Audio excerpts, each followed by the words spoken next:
Every 4 years, the Cardinals of Q travel all across the Holy Land of Texas barbecue. From the Panhandle to the Valley, East Texas to El Paso, and everywhere in between. The making of Texas Monthly's Top 50 barbecue list culminates in a quadrennial conclave. After months of taking communion at barbecue joints across the state, the judges bring back a record of the flavors they find and their respective votes for the spot that will be christened the #1 barbecue joint in all of Texas. These pilgrimages take time.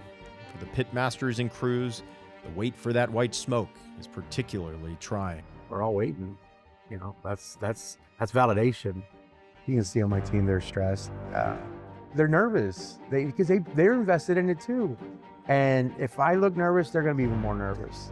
So you got to just be like the parent and say everything's okay and just float off. But I don't sleep right now at night. That's all I think about.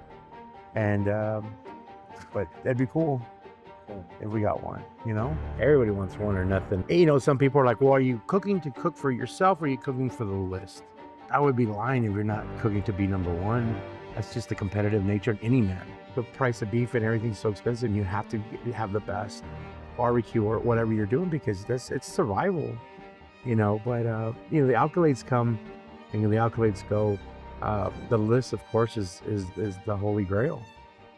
Oh, so you put the list above the others? Because at the end of the day, there was no James Beards and there was no Michelin's. Now there is. Back in the day, it was the list. That's why they call it the list. When we visited the Burnt Bean in Seguin, Ernest didn't yet know he'd obtained this holy grail of barbecue. We, on the other hand, were well aware, thanks to our close relationship with the folks at Texas Monthly. We wanted to know more about this man who seemingly through divine coincidence had a nickname that was all too fitting for his future. Yeah, so where did the nickname come from? They used to tease me in the competition world. Some of my friends, I don't know who did it. It was so long ago. I would wave whenever I'd walk, you know, because they would always call my name. And I'd wave. And he's like, this guy, what is he, blessing us, you know? And they said, he's the Pope, but the Pope of barbecue, and I liked it. We're going to call you the Pope of barbecue. And it stuck. I've been called that for like 10 plus years. I am the Pope of barbecue, and this is my Vatican. Look at the sky hall ceilings. You know, I have my organ pipes outside with big stacks, and then I have my stained glass windows right there. That's my altar right there, blessing people with the power of the Q. Every 4 years, a new top 50 list is compiled from scratch. With the changing of the guard, former stalwarts of smoked meat fall from grace as new contenders rise. Remaining on the list is a challenge enough, but Burnt Bean improved their standing from 4th to #1. Who would think that a small town like Seguin, Texas, has every culinary award you can get in the world? Put that on paper. What awards New York has, Seguin has too. It's huge for a little city like this. This is a little sleepy city. An industrial town. You got to remember that barbecue was a blue-collar lunch meal. It was only made for lunch. It was never made for dinner. It was something simple. It was quick. It was cheap. The pioneers were Wrights, Smithies, and Blacks. And then after that, the next generation was, you know, Franklin.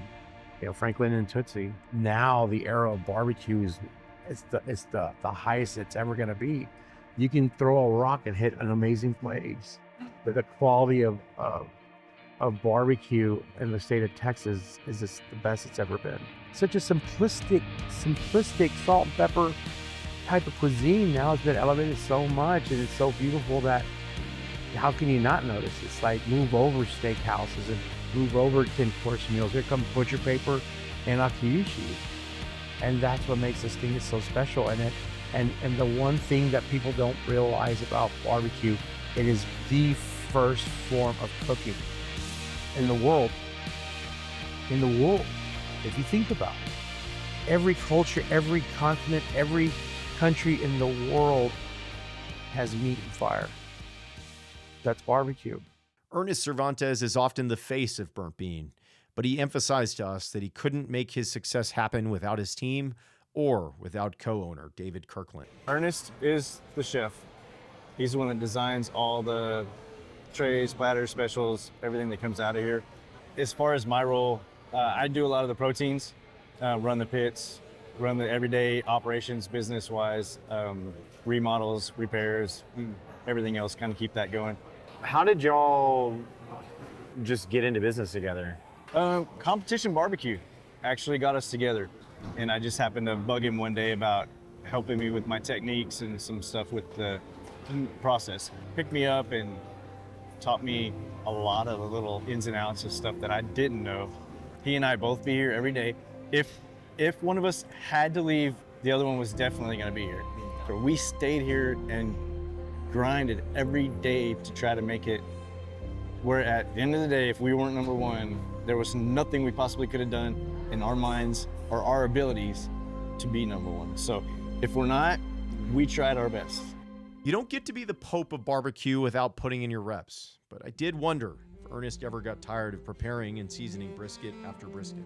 Every brisket is different. There's only 2 on per cow, and every cow has their own personality. I memorize almost every brisket that goes in and out. I know exactly how it's gonna feel once I uncover it and everything. It's a labor of love, man. That's why we call it a craft barbecue. It's not a kid that's just cutting it for a paycheck. You got the owner cutting. That tells you a lot, you know. I love to do what I do. I love to carve it. I love to see the people's eyes. You're cutting in front of them, you're graceful, and you're cutting it, and they see it, and they're just like, wow. Like every man's dream is to cook one of those at home, you know? Barbecue is no joke, you know what I mean? And to do it consistently every day, day in, day out, it takes a lot. It takes a toll on people, and sometimes that's when people start cutting corners, you know? I named my pits after my grandmas that went through segregation. They went through adversity, 3rd grade education. They became both successful women in the community. You know, I just feel they're my conscience. So it's like if I cut a corner, I can hear them. It's this love of his grandmothers and his memories of family that inspired Ernest's Sunday services. Their brunch is well attended, something people travel for from all around.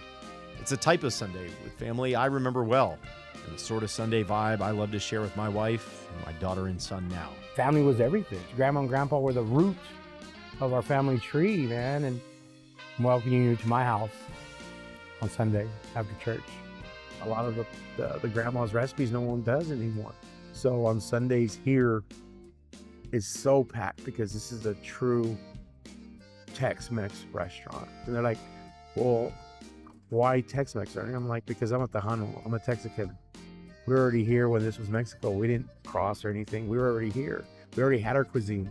I'm bringing back the menudo, huevo rancheros, the carne guisada, and we get so many people, even from the valley, they're coming for our breakfast because they're like, this is what I was raised with. I can't find this anywhere.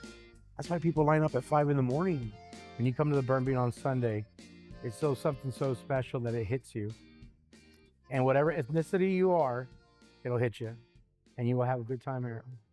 Even before Burnt Bean was named number one, lines spooled out the doors of the restaurant and around the block. It's clear Ernest and David have created something special in Seguin, and with their latest laurels, their work and legacy won't soon be forgotten. The focus is not on the awards, the focus is on the food. My grandma always told me, you stay humble and you let your food walk with a big stick. I don't need to brag and boast about all the accolades that we got, because at the end of the day, that's not the focus. The focus is on that. The focus is on the hard work my team does. The focus is on me getting here every day at 2:30 in the morning to provide and to give you the best I can give you. I want to be that guy that I'm old at the HEB and this dad and his son is like, you see that old man? The best barbecue that ever lived. I want my grandparents to be proud. I want my kids to be proud. When I pass away, they still remember me. That's my award. No one's gonna remember Michelin. No one's gonna remember the list. But everybody remember the person you left. They will remember how the human being you were and some of the best barbecue in a small town has. They'll remember how Seguin was one of the best barbecue joints in the country. They'll remember that.